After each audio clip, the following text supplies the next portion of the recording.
Puji Tuhan. Baik, kita akan sama-sama belajar firman. Saja kita buka kitab Roma pasal 8. Kitab Roma pasalnya yang ke-8. Lembaga Alkitab Indonesia memberikan judul bacaan ini keyakinan iman. Ayatnya yang ke-31 sampai ayatnya yang ke-34. Roma pasal 8 ayat 31 sampai ayat 34. Dengan kasih dan hormat saya jemput kita semua bangkit berdiri. Kita akan membaca ayat-ayat firman Tuhan ini bersama-sama dalam nama Yesus. 2, 3.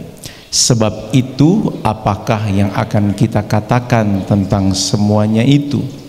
Jika Allah di pihak kita, siapakah yang akan melawan kita?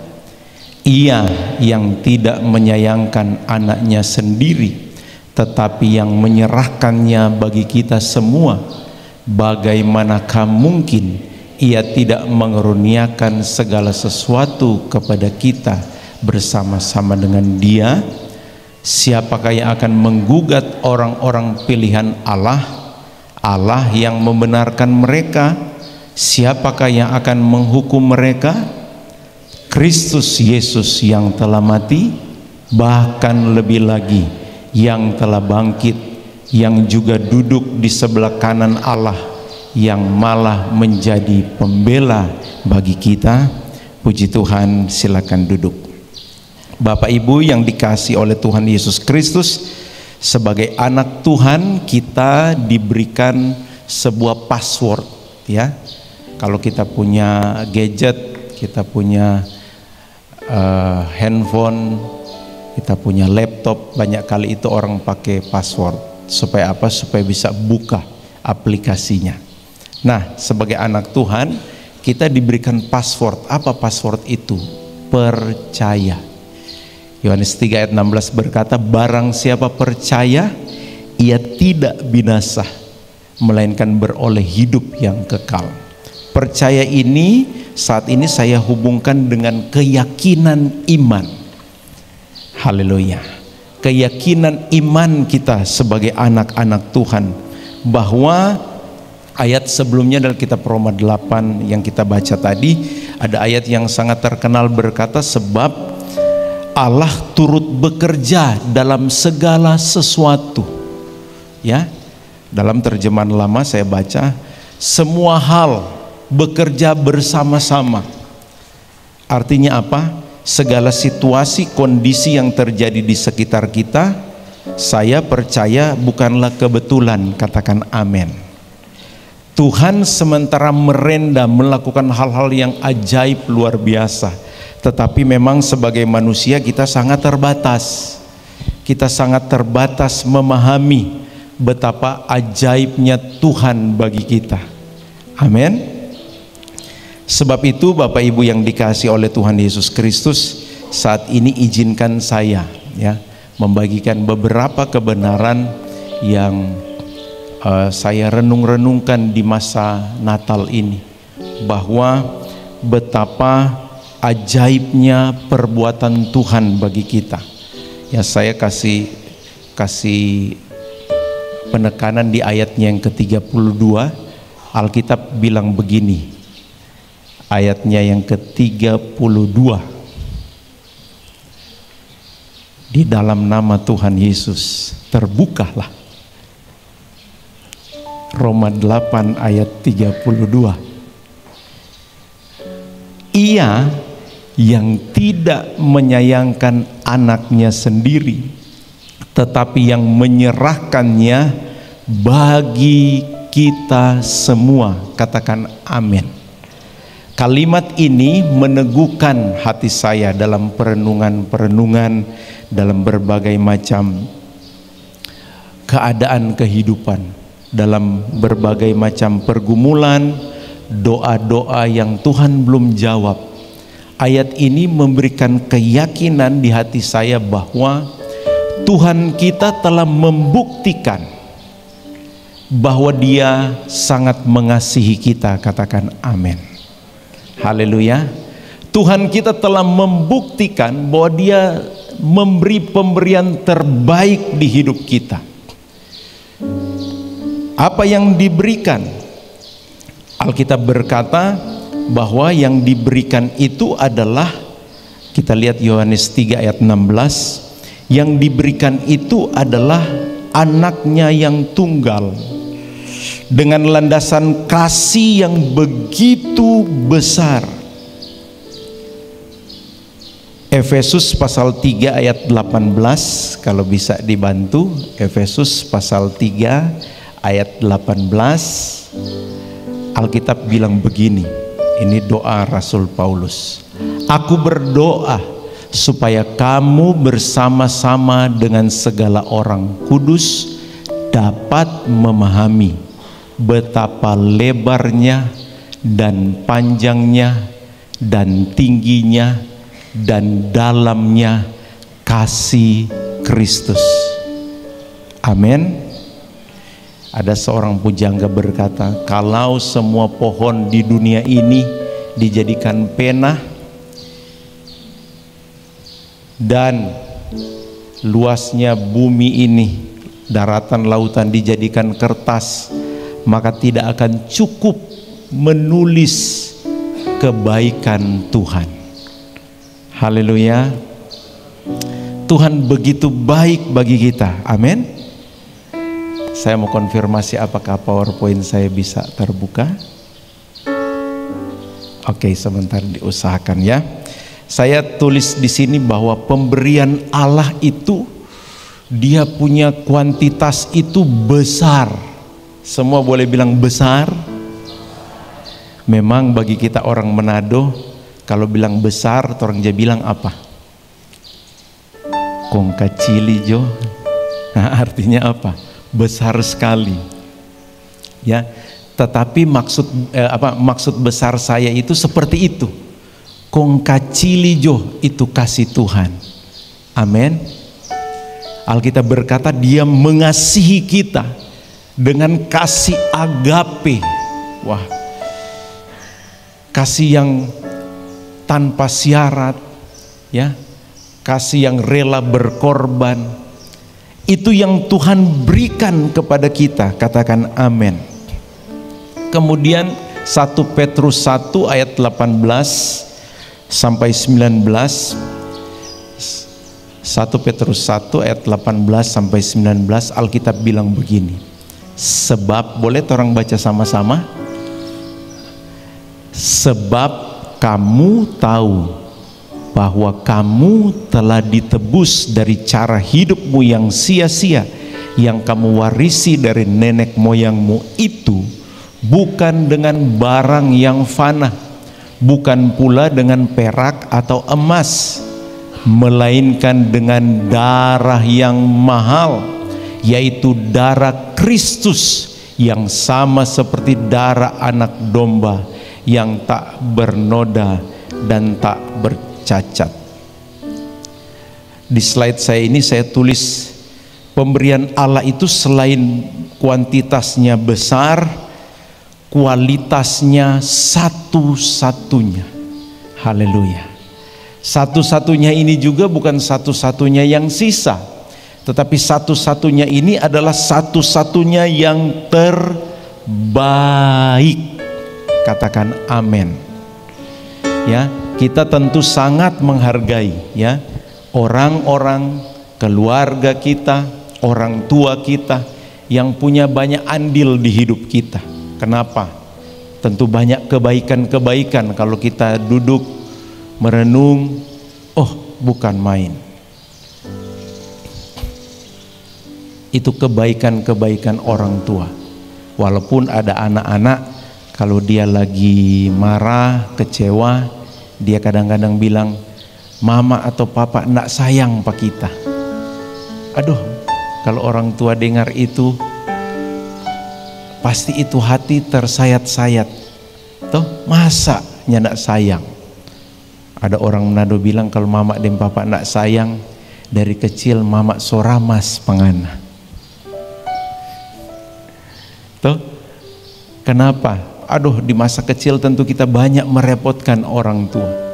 Dan kalau kita sudah besar dan kita punya waktu, mari kita renungkan betapa orang tua sayang sekali pada orang. Katakan amin.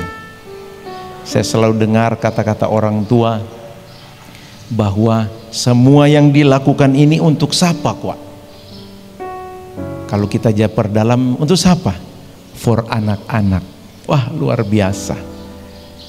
Bapak Ibu, izinkan saat ini saya minta kita merenungkan bahwa ada pribadi yang jauh mengasihi kita daripada pasangan kita, orang tua kita, sahabat kita, siapapun yang pernah berkorban bagi kita, yaitu Tuhan Yesus Kristus. Amin. Dia, Alkitab berkata, datang ke dunia ini, diberikan ke dunia ini. Dia datang untuk apa? Untuk kepentingan, tadi kita Petrus berkata, tujuannya untuk membayar hutang-hutang dosa kita. Kita yang seharusnya dihukum, digantikan Kristus sebagai pemberian berkualitas satu-satunya. Haleluya. Orang kalau tinggal satu, orang susah mau kasih apa orang. Betul tidak? Aduh, sisa satu. Tuh, sisa satu. Ini berharga. Tetapi Bapa di surga dengan kasih-Nya yang besar itu mengaruniakan anaknya yang tunggal. Amin. Sekarang Bapak Ibu, bagaimana respon kita? Bagaimana sikap kita? Saat ini izinkan saya meskipun di siang hari berkhotbah Natal. Ya, kita akan belajar dari apa ini? Kemarin tadi malam ini unta ini masih dilantik. Sekarang disunai Bapak Ibu di atas. Nah, jadi kalau Pak Gembala ada khotbah minggu lalu itu semua. Saya satu jo itu, Saudara, ya. Matius 2 ayat 1 sampai 2. Matius 2 ayat 1 sampai 2. Kita mau belajar bagaimana respon orang Majus ketika mendengar bahwa Sang Juru Selamat itu telah lahir. Kita baca sama-sama. Sesudah Yesus dilahirkan di Bethlehem di tanah Yudea pada zaman Raja Herodes, datanglah orang-orang Majus dari timur ke Yerusalem dan bertanya-tanya, di manakah dia, raja orang Yahudi yang baru dilahirkan itu? Kami telah melihat bintangnya di timur dan kami datang untuk menyembah dia. Bapak Ibu yang dikasihi Tuhan, saya mendengar informasi, membaca bahwa orang-orang Majus ini merespon kelahiran Tuhan dengan cara yang sangat-sangat luar biasa. Kenapa? Pertama adalah mereka ini datang dari timur, atau saya pakai bahasa sederhana, dari jauh. Bahkan ketika disesuaikan dengan tahun, ketika Herodes akhirnya membunuh semua anak yang berusia 2 tahun ke bawah, diperkirakan perjalanan mereka memakan waktu 1 sampai 2 tahun. Untuk apa? Untuk tujuan ini, datang menyembah Sang Putra Natal itu. Haleluya. Datang menyembah, datang mau merespon dengan benar kehadiran Tuhan. Yohanes 1 ayat 11 tulis begini, Yohanes 1 ayatnya yang ke-11. Alkitab bilang begini, Ia atau Tuhan kita datang kepada milik kepunyaannya, tetapi orang-orang kepunyaannya itu tidak menerimanya.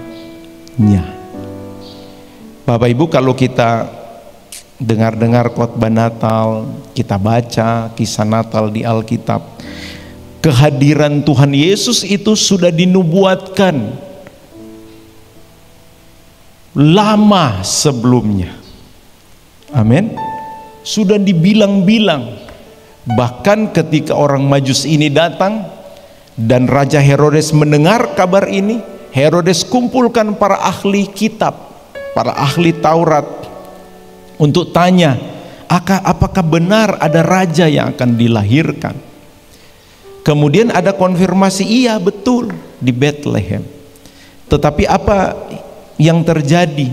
Justru Bethlehem itu tidak ada tempat yang pantas untuk Tuhan Yesus. Amin. Kalau kita Natal ini kita lihat ada ilustrasi kandang. Ini ingin menggambarkan bahwa ini begitu sederhana, ya, begitu sederhana. Saya waktu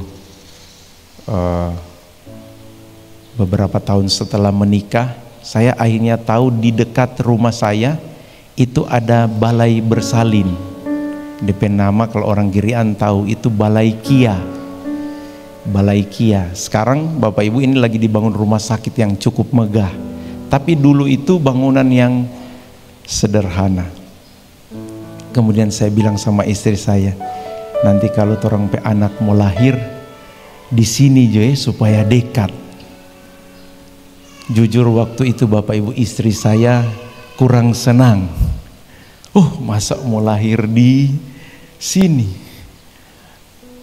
Serta lama-lama kita buju nanti Jodang kalau mau lahir di luar negeri supaya bagus. Bapak Ibu, torang saja suka torang pe anak lahir di tempat bagus, betul?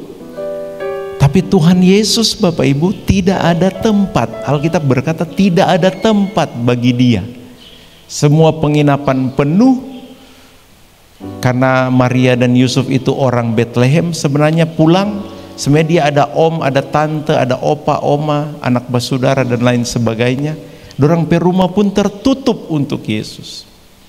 Bahkan Bapak Ibu tidak sampai di situ. Raja yang saat itu memerintah, akhirnya apa Bapak Ibu? Alkitab tulis, akhirnya membunuh semua, ya, membunuh semua bayi yang seusia dengan Yesus. Artinya apa? Kehadiran Yesus waktu Natal itu terjadi adalah bukan sebuah hal yang seperti hari ini kita merayakannya dengan sukacita, dengan berbagai macam cara, dengan berbagai macam upaya untuk mempersembahkan yang terbaik. Tetapi di saat itu penuh kesederhanaan, penuh keterbatasan, bahkan tertolak Yesus hadir. Bapak Ibu yang dikasih Tuhan, saya rindu kita merefleksikan kebenaran ini di hidup kita, merenungkan bagaimana dengan kita hari ini yang percaya menerima kabar dan menikmati keselamatan dari Tuhan, bahwa Tuhan sudah berikan anaknya sebagai pemberian yang besar, satu-satunya bagi kita. Apakah kita menerimanya di hati kita dengan cara yang benar, dengan cara yang pantas? Haleluya. Seperti yang kita belajar kepada orang Majus ini, mereka datang dari jauh, sebuah upaya yang luar biasa. Kemudian apa? Matius 2 ayat 10-11 berkata, mereka memang datang mempersiapkan, ya. Ketika mereka melihat bintang itu yang ada di Bethlehem, mereka sangat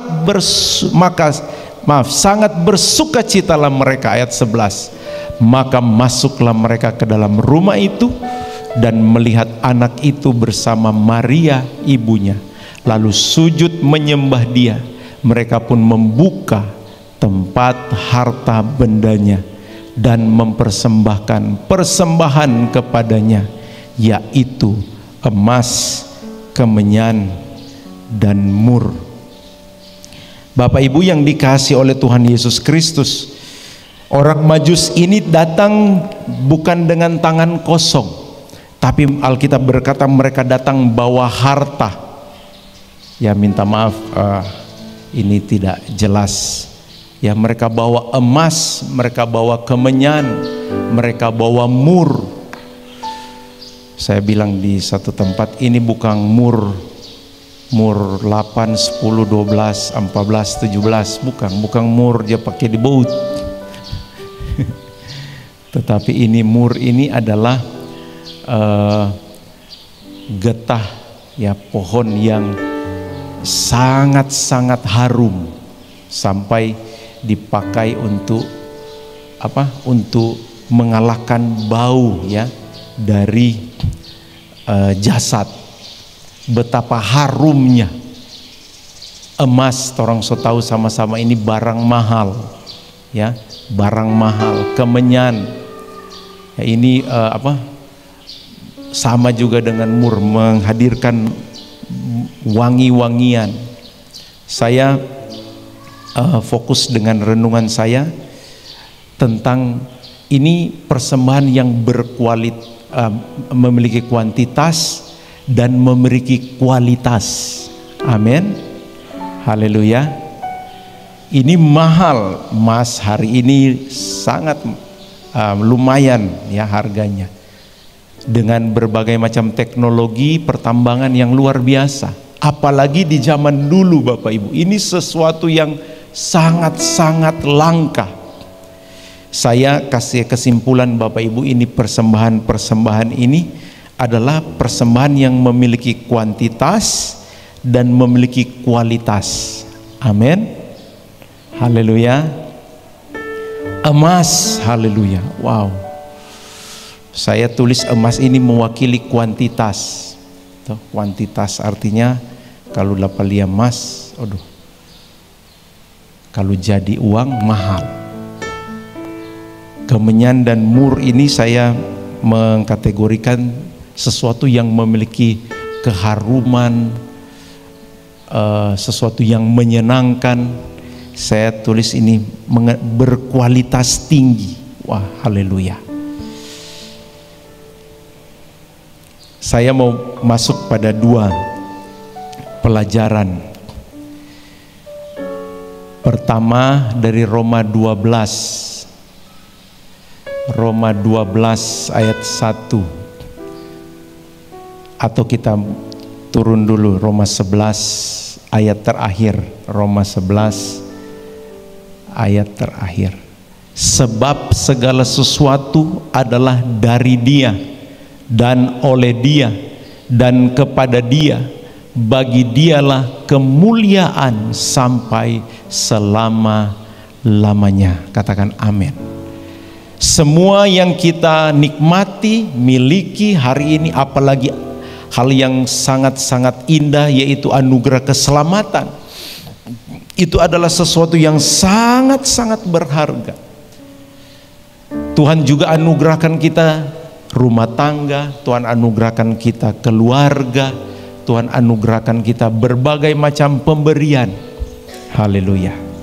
Saya sekarang pakai baju baru ya, tapi ada DP baru beli, ada DP baru cuci, tapi tetap baru. Puji Tuhan, haleluya.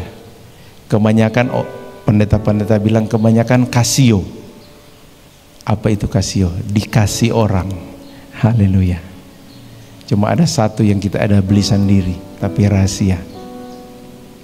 Bapak Ibu yang dikasih Tuhan, semua dari Tuhan. Karena itu Roma 12 ayat 1 bilang apa?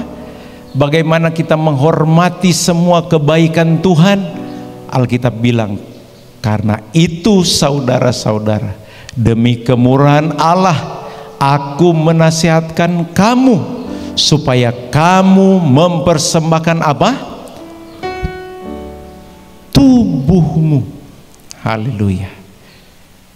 Tuhan mau torang persembahkan torang pe diri ini sebagai persembahan yang kudus dan yang Bapak Ibu bisa baca 2-3.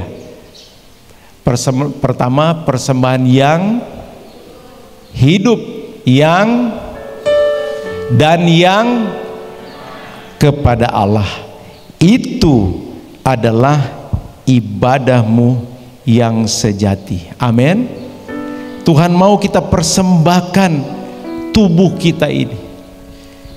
Bapak Ibu, Bapak Gembala ajar kepada kita bahwa dalam pelayanan kita punya banyak atau ada minimal ada 3 hal yang dapat kita persembahkan kepada Tuhan.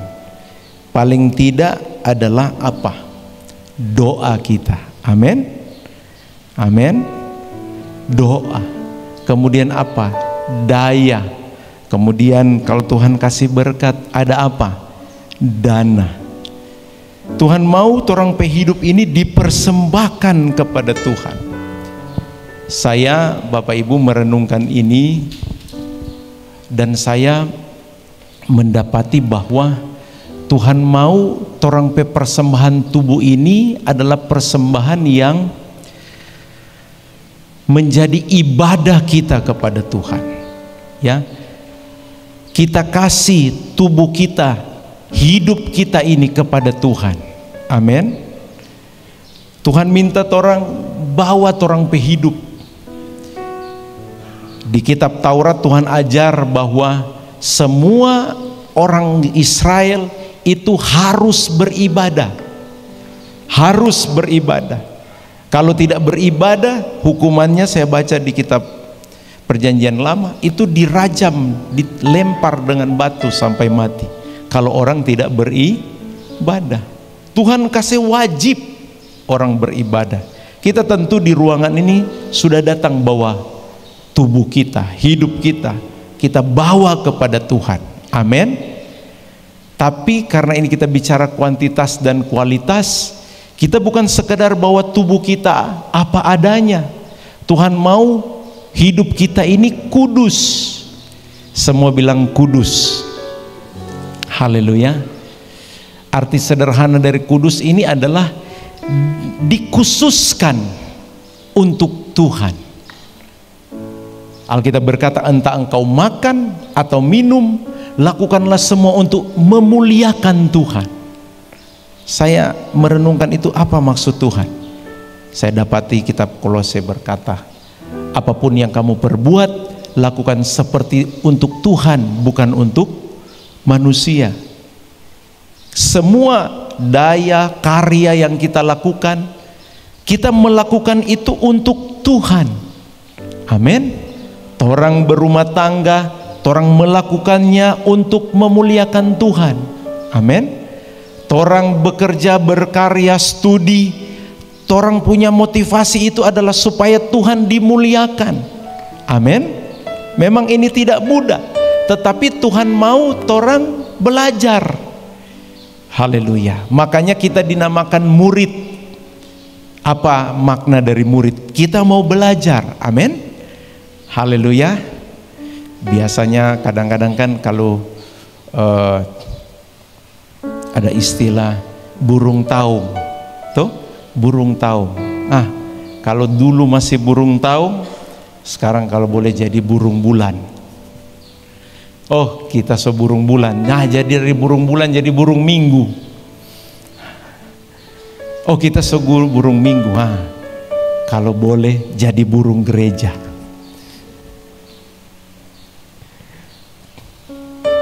Bapak Ibu yang dikasih Tuhan, torang mau tambah, khususkan torang kehidupan Tuhan. Amin. Amin. Torang tidak boleh persembahkan yang biasa-biasa Pak Tuhan. Harus khusus. Baru yang terakhir itu, boleh di slide, tolong. Yang berkenan. Amin. Berkenan, saya pelajari apa arti berkenan ini. Diterima, lengkap, sempurna. Haleluya. Tentu saya sadar diri saya ini masih terlalu jauh dari itu, tetapi saya mau belajar, berusaha memberikan sesuatu kepada Tuhan itu yang lengkap. Amin. Lengkap, genap. Ya, baru yang apa? Menyenangkan hati Tuhan. Memang orang tidak bisa ukur semua ya, mana yang apa, orang tidak bisa saling menghakimi. Alkitab memang kasih batasan, kasih sebuah clue atau petunjuk bahwa guru-guru itu akan dihakimi lebih tinggi lebih mahal. Wah, saya Bapak Ibu ketika memahami ini, oh Tuhan, ketika kita paham ini, kebenaran ini Bapak Ibu, kita pikir Tuhan tolong Pak kita, supaya kita beri kita hidup ini yang dikhususkan pada Tuhan, dan Tuhan tolong supaya ini berkenan kepada Tuhan. Kenapa? Karena terlalu banyak yang Tuhan sudah lakukan dalam hidup saya. Terlalu banyak yang Tuhan sudah lakukan dalam hidup saudara, katakan amin. Terlalu besar anugerah Tuhan yang kita alami hari ini, amin. Haleluya. Sebab itu mari kita persembahkan tubuh kita menjadi persembahan yang berkenan. Saya pakai ini, berkualitas tinggi, amin. Kemudian saya belajar dari Markus 12, dari Alkitab memberikan judul ini persembahan. Markus 12 ayat 41. Ini ada persembahan janda yang miskin. Mari kita mau belajar kebenaran dari sini. Pada suatu kali Yesus duduk menghadapi peti persembahan dan memperhatikan bagaimana orang banyak memasukkan uang ke dalam peti itu.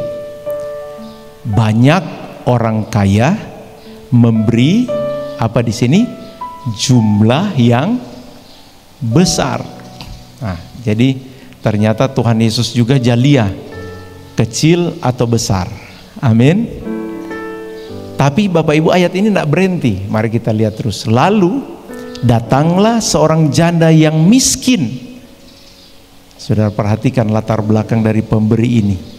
Janda yang miskin. Dan ia memasukkan 2 peser, yaitu 1 duit. Sampai situ dulu Bapak Ibu, saya belajar ini 2 peser 1 duit ini apa?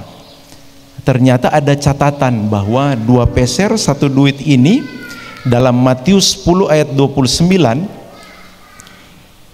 ini bisa beli 2 ekor burung pipit. Jadi yang janda ini persembahkan bisa beli burung 2 ekor.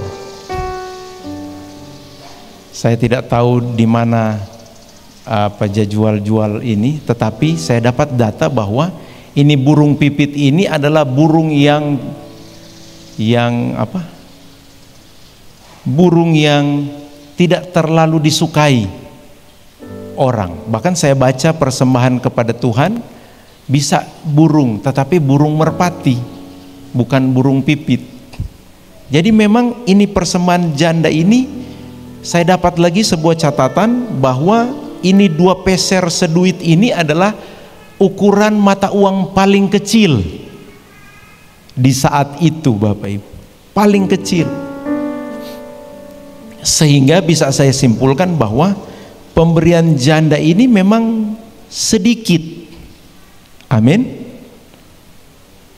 Memang sedikit, tapi kita lihat apa respon Tuhan dari pemberian 2 peser seduit ini. Maka dipanggilnya murid-muridnya dan berkata kepada mereka, Aku berkata kepadamu, sesungguhnya janda miskin ini memberi apa? Memberi lebih banyak. Nah, ini kalau logika orang manusia kan, masa lebih banyak? Tapi ternyata tadi kan kita bicara kualitas. Nah, sekarang ternyata tentang kualitas. Apa itu? Sesungguhnya janda miskin ini memberi lebih banyak dari semua orang yang memasukkan uang ke dalam peti persembahan.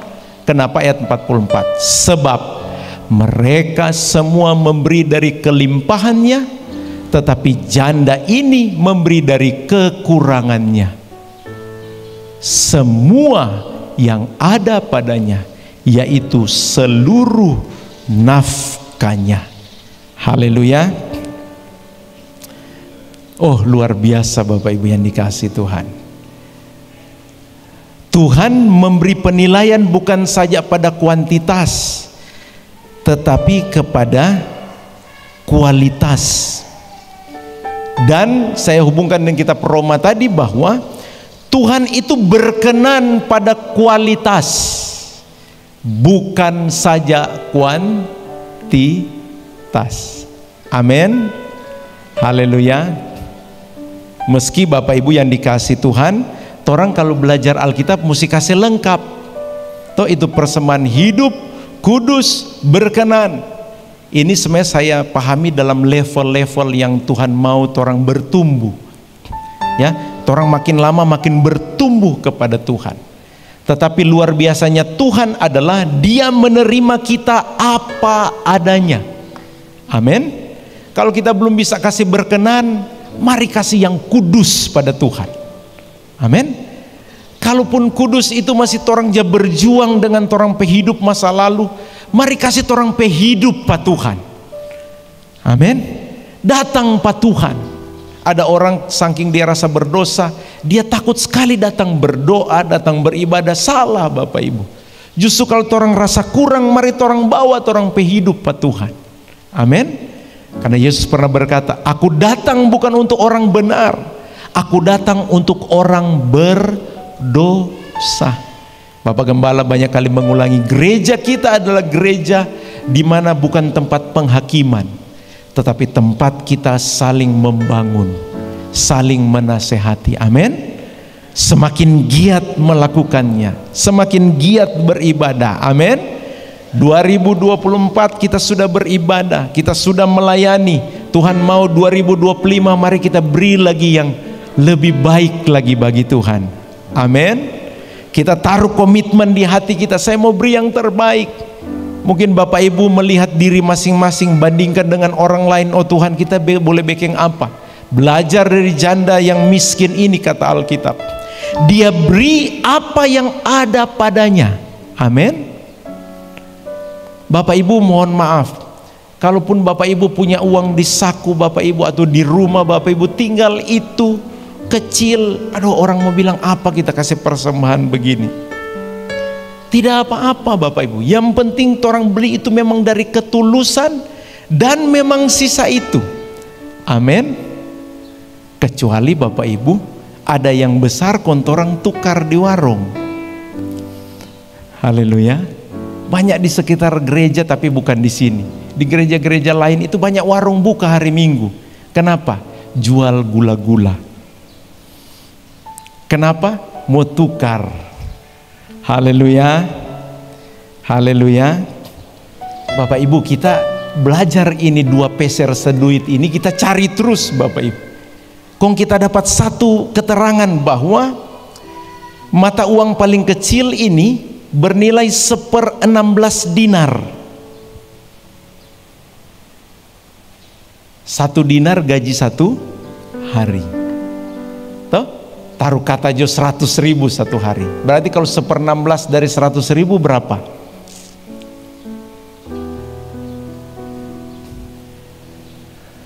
Biasa istri saya yang jago bahitung. Kita ada bagi pak kita pakai kalkulator 6.250. Jadi berarti ini janda miskin ini dia ada kasih persembahan. Kalau nilai hari ini ya, bukan ada kasih 6.250 tuh hari, enggak. Kalau nilai hari ini persembahannya itu 6.250. Bukan 2.000. Haleluya. Anak-anak kasih yang pemuda tatawa karena dorang tak biasa 2.000. Tapi kenapa dong kasih 2.000? Karena mama ada kasih. Haleluya.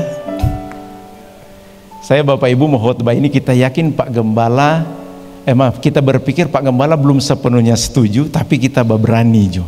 Karena ulang tahun kuat, biasa orang kalau ulang tahun biar marah ndak jadi.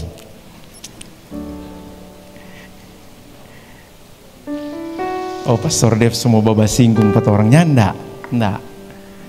Saya ketika terima kebenaran ini Bapak Ibu, kita bilang pada istri, kasih doi pak kita mau kasih persembahan, kasih doi. Karena dulu Bapak Ibu, karena memang isi saya bendahara, orang sudah baku atur, sudah habis hitung tambah jo. Tapi mulai sadar-sadar ini khotbah ini kita, aduh, mesti kasih pak Tuhan yang hidup, kudus dan berkenan. Amin. Haleluya. Kasih itu persembahan yang bikin Tuhan senang. Amin. Kasih tuh persembahan. Kalau memang, maaf Bapak Ibu, kalau memang 2.000, strik bye-bye. Amin. Strik, kasih bagus. Jangan so 2.000 le Bapak Ibu ramas. Aduh, pastorku ya bilang, lama-lama ini orang 2 aja pulang jam 2 tiap hari Minggu. Kasih bagus Bapak Ibu, amin. Kalau boleh transfer jo, supaya memang, karena ada orang jemaat pernah mengeluh, orang kotak persembahan kecil, kata ada isinya nak tamasuk, aduh banyak itu. Mari kita ingin tahu jemaat itu akhirnya kasih atau nak jadi. Tuh karena nak tamasuk ya berarti Tuhan nak berkenan. Haleluya. Orang kasih yang terbaik. Amin. Amin. Bukankah sering orang menyanyi lagu, ku beri yang terbaik bagimu, ku relakan segalanya